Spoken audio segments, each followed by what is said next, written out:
Hi, I'm Dr. Stephen Stosny, and welcome to our webinar based on my new book, Empowered Love. And this section is called Levels of Emotion and Feelings. Now, let's start with a couple of myths that are pervasive on the internet and in self-help books about emotion and meaning. Myth one is emotions and feelings are the same. And as we'll see, they are not the same.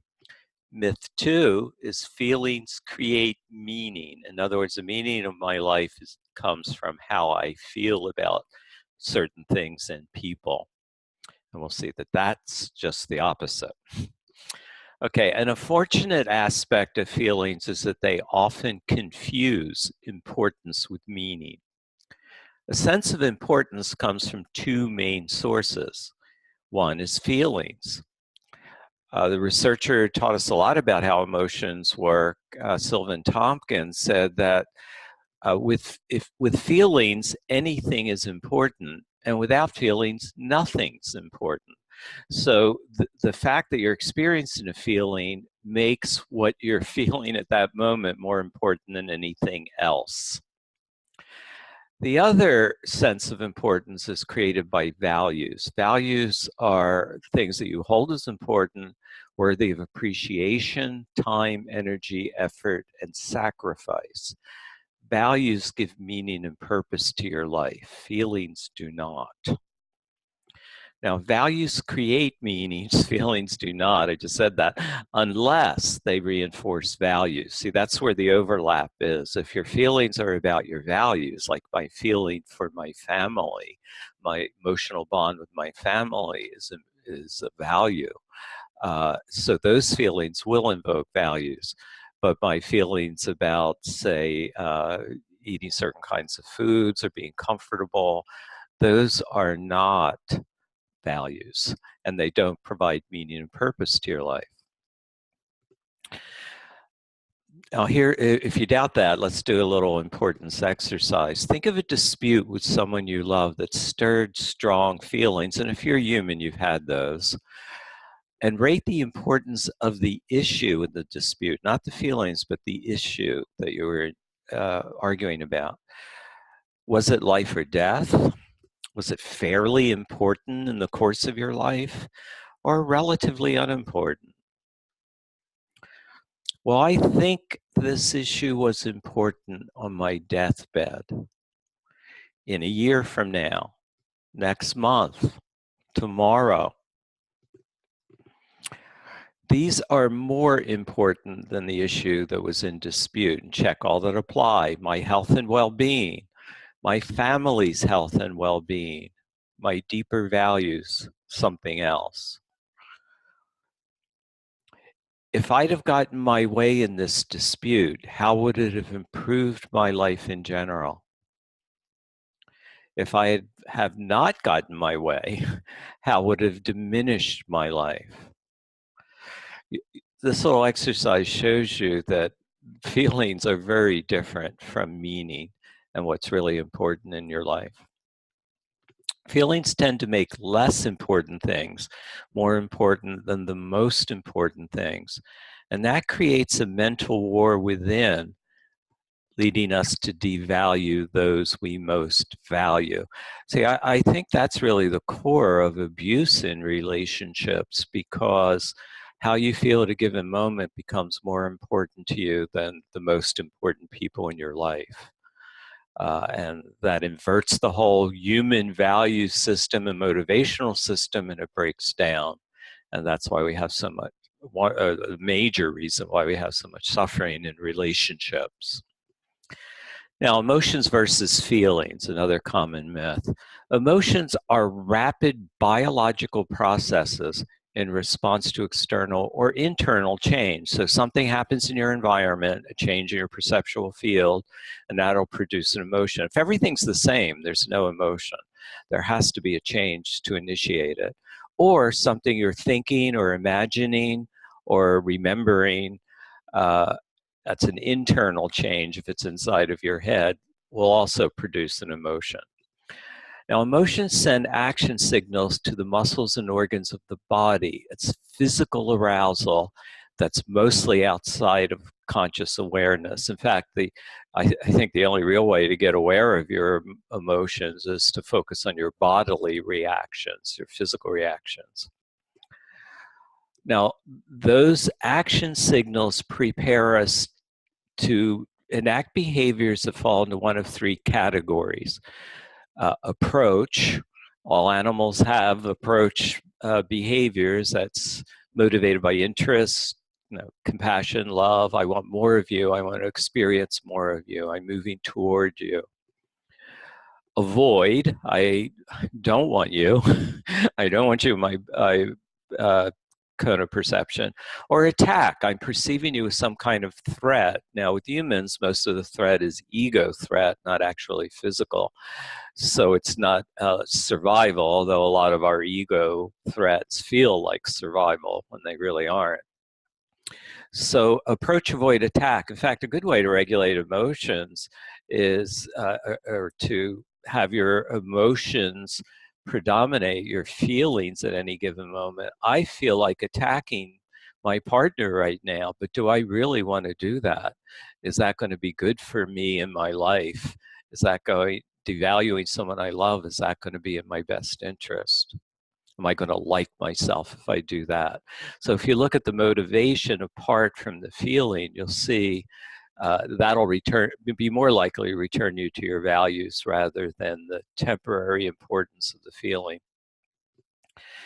Now, feelings are the slower conscious experience of emotions, always occurring after we're motivated to act. In fact, a lot of times we have to justify our feelings in order to justify the motivation to attack, in other words.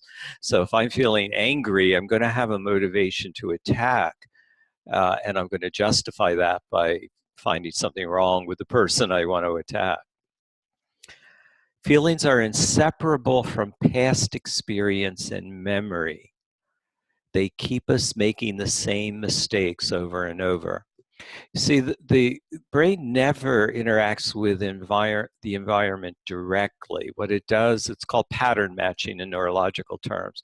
It forms a perceptual pattern of what you're experiencing right now and tries to match it with past experience so that you can, learn from mistakes or do something that was successful in the past. The problem with when feelings are strong is that pattern matching becomes less accurate. So you're likely to choose something that wasn't successful just because you felt strongly about it. Another way to look at that is if I say I feel anything at all, say sadness or rejection, whatever, when I experience that feeling, my brain will load into implicit memory a lot of other times I experienced that.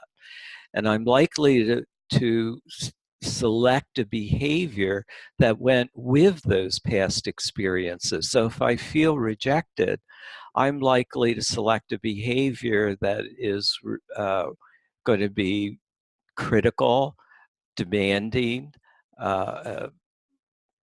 In other words, behaviors that are going to be more likely to repeat or exacerbate the rejection. Just because the feelings are based on the past. And if you act on the feelings, you're going to do the same thing you did in the past. And if it wasn't successful, you'll make the same mistakes over and over. Now, feelings follow from meaning we give to experience. It's not the other way around. In other words, the meaning you give to the experience determines how you feel about it, rather than the feeling determining the meaning. So to change feelings, we have to change the meaning we give to their triggers. That's what a lot of traditional psychotherapy tried to do. It gets bogged down when it gets stuck in the past, but it's trying to do is saying the meaning of this feeling in the past, the one with this feeling in the past, your father yelling at you, say, is not the meaning of your experience now, your wife asking you to do something for her. But the problem with that is whenever you reflect on the past, there's a level of powerlessness that goes over it. And that's because emotions are motivational. They're trying to motivate you to do something, and you can't do something about the past. Motivation has to be in the present and the future. So just looking back on the past, it's easy to get stuck there because of that feeling of powerlessness that goes with it. Now, feelings and reality, at best, they have an indirect relationship. Because feelings serve memory, they're embedded with prejudice and bias. So whatever prejudices and biases, and we all have them, we try to overcome them, but we all have them. Your feelings are going to be embedded with those. Now, how we feel determines the facts we recall about the past. So if you feel sad now, you're only going to recall facts that, or interpret facts that went with that sad feeling. Or if you feel sweet and loving now, you'll recall facts about some exchange with someone you love that were very pleasant. So the feeling now determines the facts or the interpretation that it's actually more accurate to say the interpretation of the facts that you'll recall. Feelings are not reality. They're important signals about a possible reality. They are important. You have to check them out. I'm not saying ignore your feelings, but don't confuse them with reality. And this is especially true of negative feelings. Negative feelings are alarms. Something might be wrong. However, they're self-validating. In other words, if I'm angry, you must be doing something wrong because that has been my past experience with anger. So I'm going to have this bias and prejudice that if I'm angry, it proves that you're doing something wrong. So rather than an alarm signaling, check it out, are you doing something wrong? I'm convinced that you are, and I just have to find evidence for it. And a lot of research shows that whatever the brain looks for, it will find. It's called confirmation bias, if you want to Google it. Whatever you expect to find, your brain's going to make it appear. Now, all effective alarms are calibrated to give false positives. They're better safe than sorry. You don't want a smoke alarm suddenly going to go off when the house is in flames. You want it to go off when there's a little bit of smoke. So that means it's going to go off when people are smoking or cooking. But that's better than giving false negatives. So all alarm systems are better safe than sorry.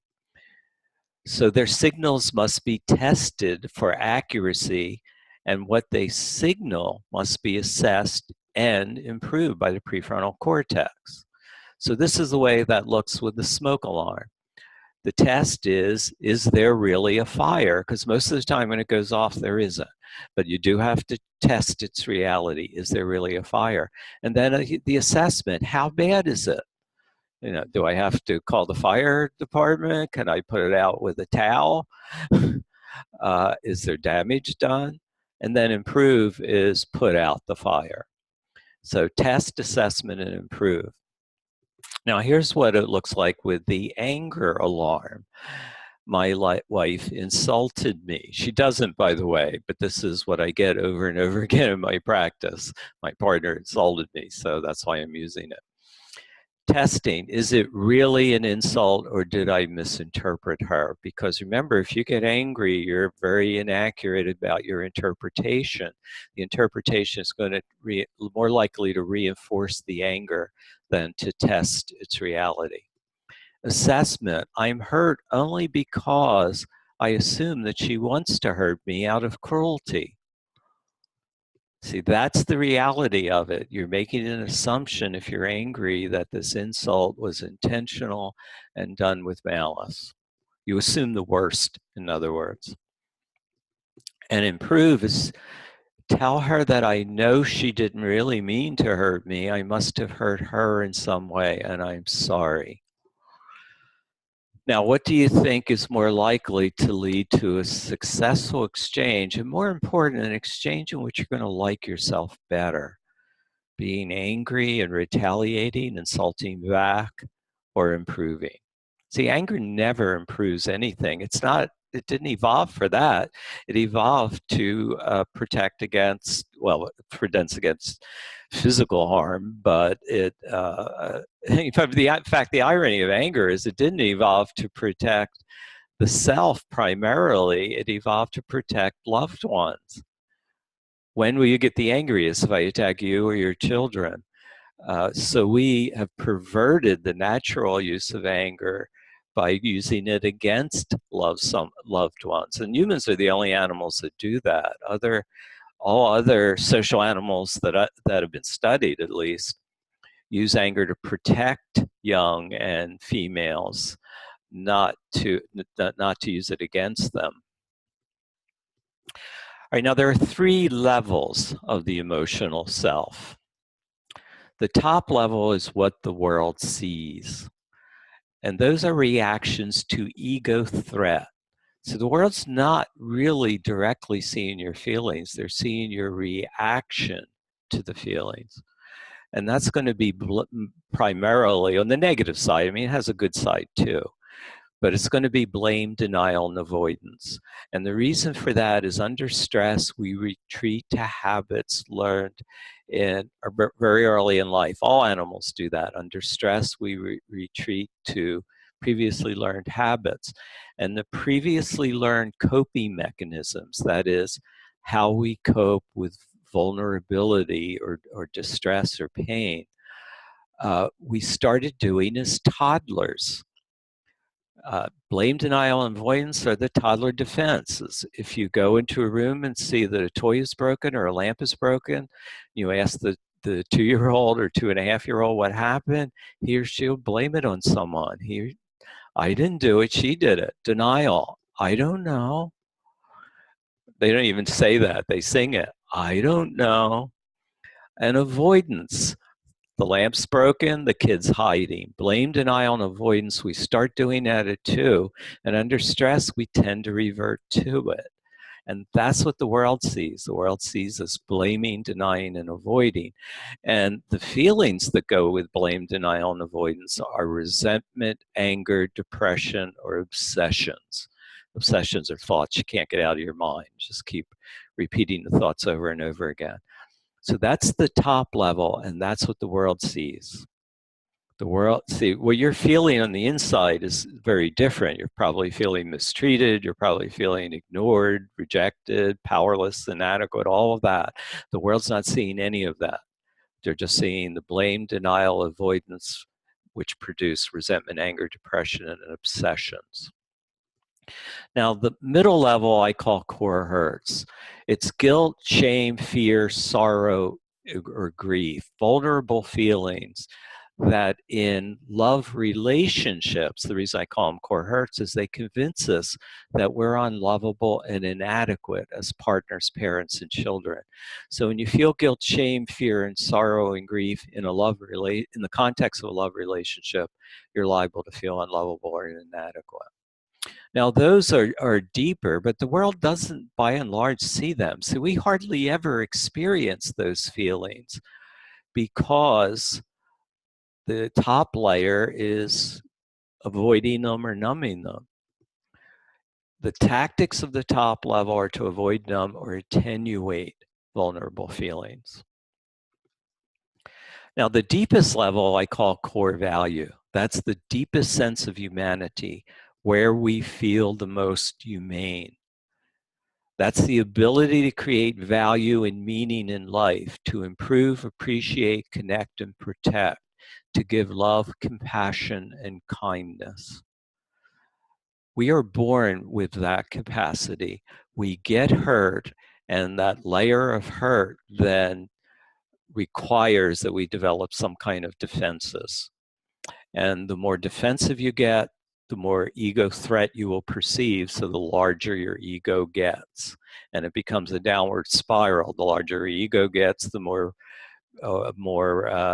insult it'll perceive, and the more you need anger and resentment to protect you.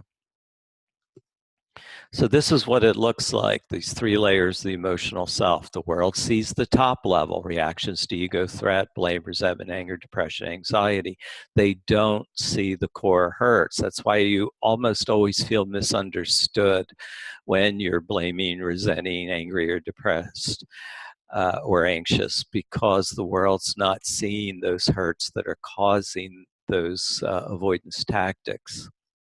And the world's certainly not seeing your core value, and you're not seeing it. You're cut off from your deepest, most humane feelings if you stay on that top level.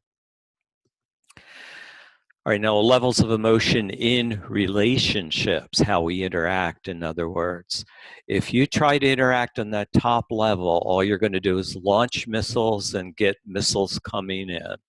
That's all that's going to occur on that level of blame, resentment, and anger. What I always tell people is be aware that if you're on that level or your partner is on that top level, it's core hurts causing it. That humanizes you if you recognize that there's hurt, and the missiles are just smokescreen for the hurt. And what you want to do is get to your core value, and that's where you will act to connect. That's where you will strengthen your bond instead of attacking it. Now, I do want to give you a warning. Never tell your partner to go to his or her core value, because that's going to come off as controlling, manipulative, devaluing, and demeaning. You can say, I need to go to my core value. I'm not reacting to you like the loving person, caring, compassionate person I want to feel. And that will give your partner room to do the same. See, the problem with that top layer is you're so reactive that you can't, the missiles are launching automatically. Neither of you is really in control of it. You've got to get to core value to be in control. So you want to do it yourself and give your partner room to do it as well. Go to your own core value and give your partner room to do the same without having to react to perceived attack. I know I repeated that, but it's worth repeating because it's important. That's the only way really to break that reactive cycle where you're just hurting each other. You're not going to go through that. You have to go under it, go deeper than it to get to your core value. Right now, powerless love is acting on the top level of emotional self. You're always going to feel powerless when you do that. Empowered love is acting on your core value. Okay, thank you for your attention.